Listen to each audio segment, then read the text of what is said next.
The original version of this video was uploaded to Jason Verney's YouTube channel, where it and many other videos, podcasts, snippets and films can be found. That channel can be found at youtube.com/Jason Verney.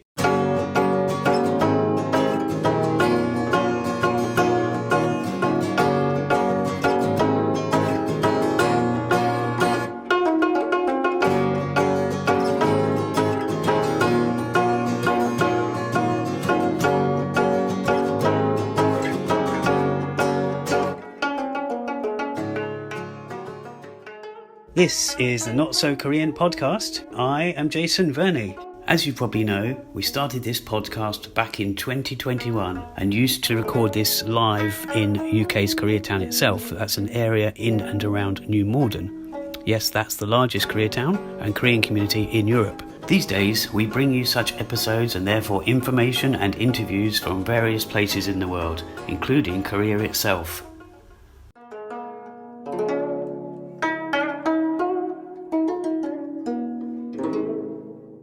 This is the Not So Korean podcast, and I am Jason Verney.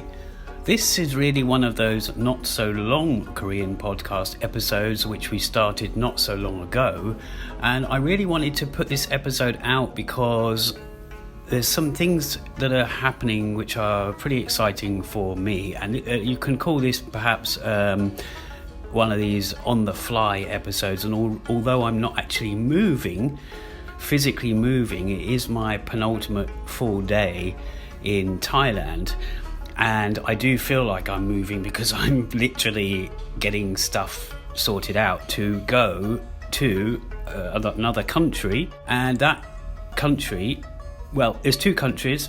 I will mention the main one, and that is Korea. And you might, by the way, you might be able to hear traffic. I'm in my recording space where I've been staying, but it's Thailand, you're going to hear traffic perhaps, and I'm trying to do this as quickly as possible. So what's happened is I've actually been putting together an episode relating to this Korean trip that I'm making, and it's the shortest time between Korean trips I've done before, having left in December. But I'm going to save all that information for another episode. The reason I'm putting this out now is I'm actually really kind of overwhelmed by kind of kindness and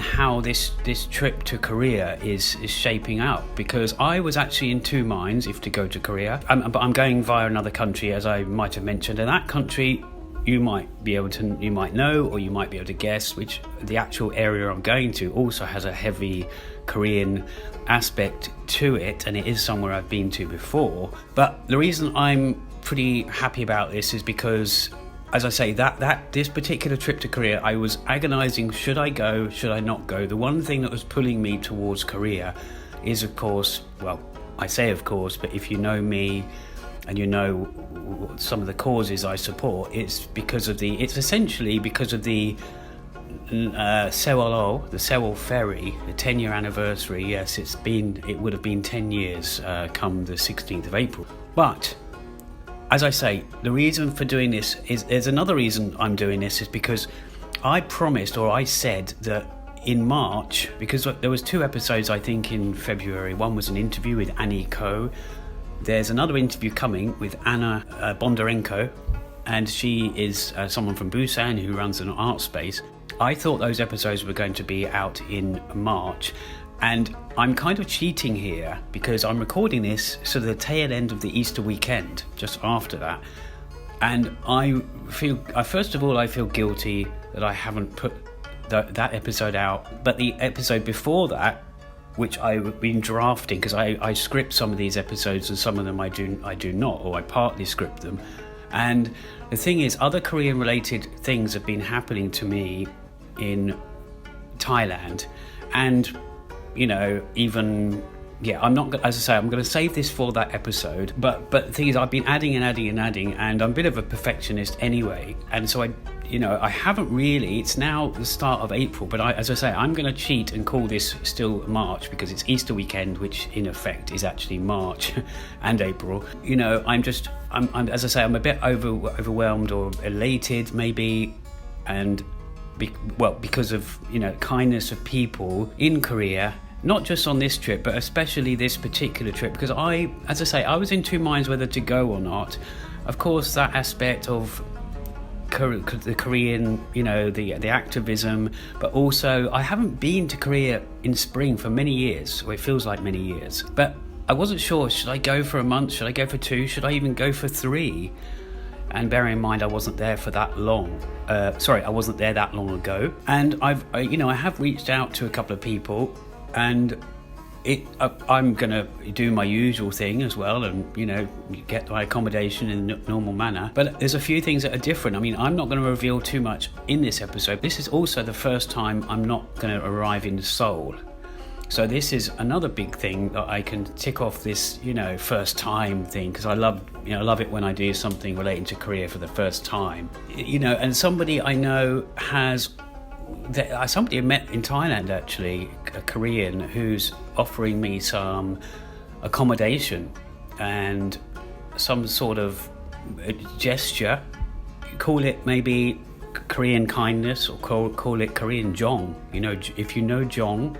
If you don't know Jeong, I won't go into it in this episode, but you can maybe look it up. We have spoken about it before in other episodes, that I might be staying in Jeju for 1 week, so I'm really excited about that. Also, there's the Jeonju International Film Festival, and I'm going to attend that for a few days, hopefully.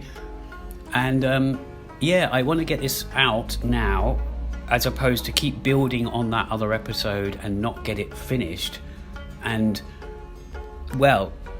it just gets delayed even more. And although we're not weekly episodes anymore, I was still hoping to get at least a couple of episodes every month. And if I class this as kind of a very, very late March one, then I can still be on schedule to get 2 out in April. All being well, I'm not going to make a promise right now, but that's the plan. And because I've got so much going on, I really want to put this out now with minimal sort of, I do the artwork and the editing and all that kind of stuff, and obviously uploading it to 2 different YouTube channels as well as all the other audio platforms. Yes, so it's also my 10th trip to Korea, and it's, as I say, it ties in, unfortunately, but fortunately for the 10, with Sewol ferry being 10 years as well. So and in fact, as I mentioned, maybe I'm a bit of a perfectionist. I try to, get an episode fine-tuned. In fact, for that episode that's coming after that, I've even got the artwork ready. I just haven't got the episode fine-tuned and recorded. So that's why. And then following that episode will be the interview with Anna Bondarenko. And just going back to that Korean kindness, and sorry if I'm going all over the place here, but I just wanted to, as I say, I wanted to sort of put this out and as best I can express my excitement and joy. And it's not only what I mentioned there, somebody who I know and who is connected to these episodes has, potentially offered me somewhere as a backup in Busan, and also someone I know from Daegu.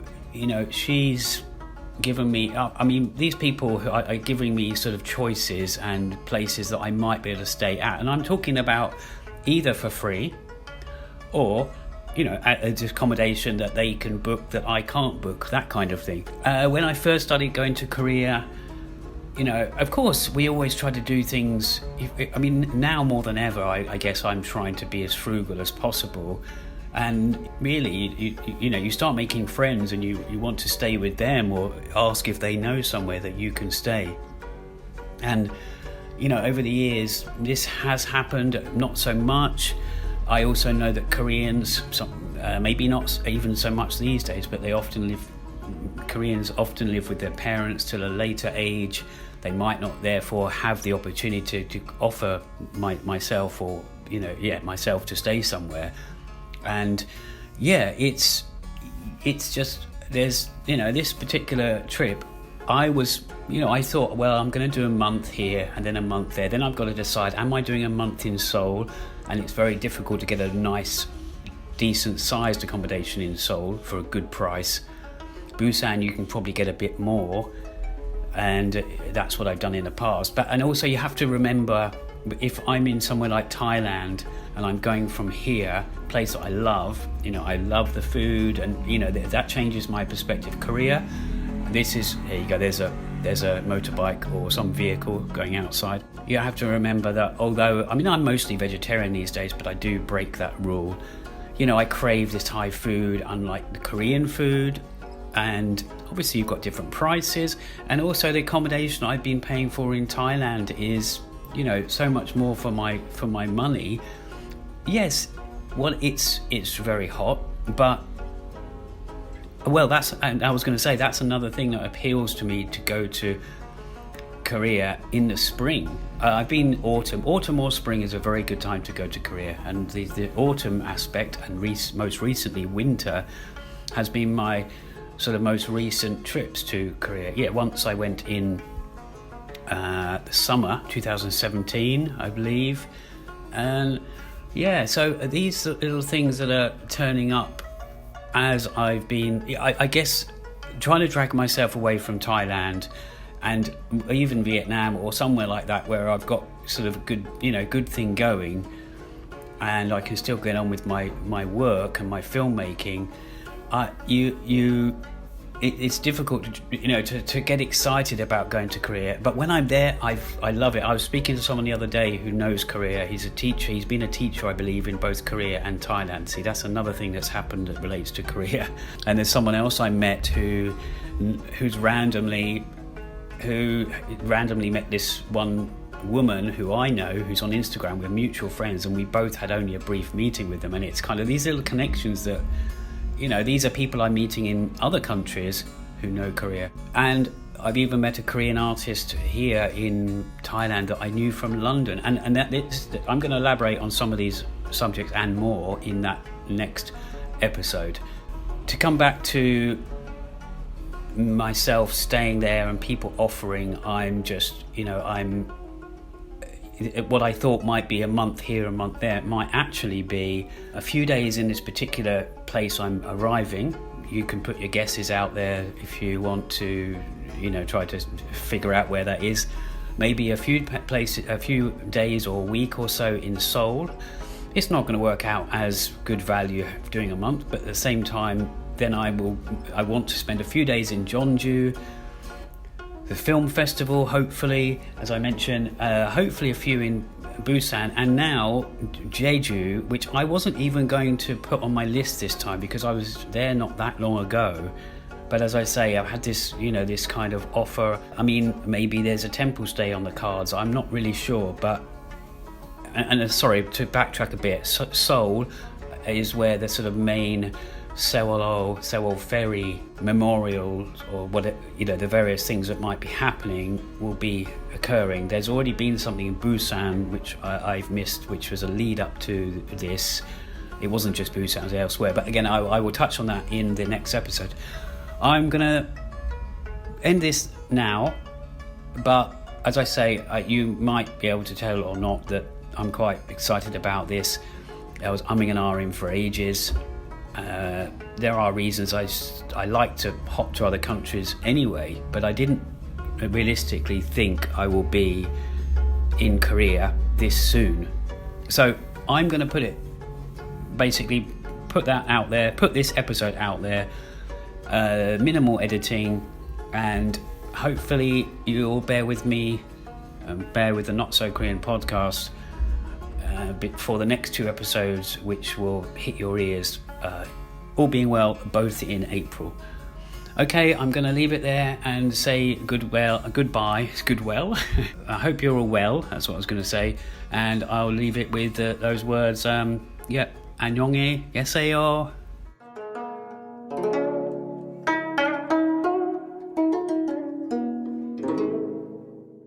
Well, we hope you enjoyed that episode. So that's all from us. 안녕히 계세요.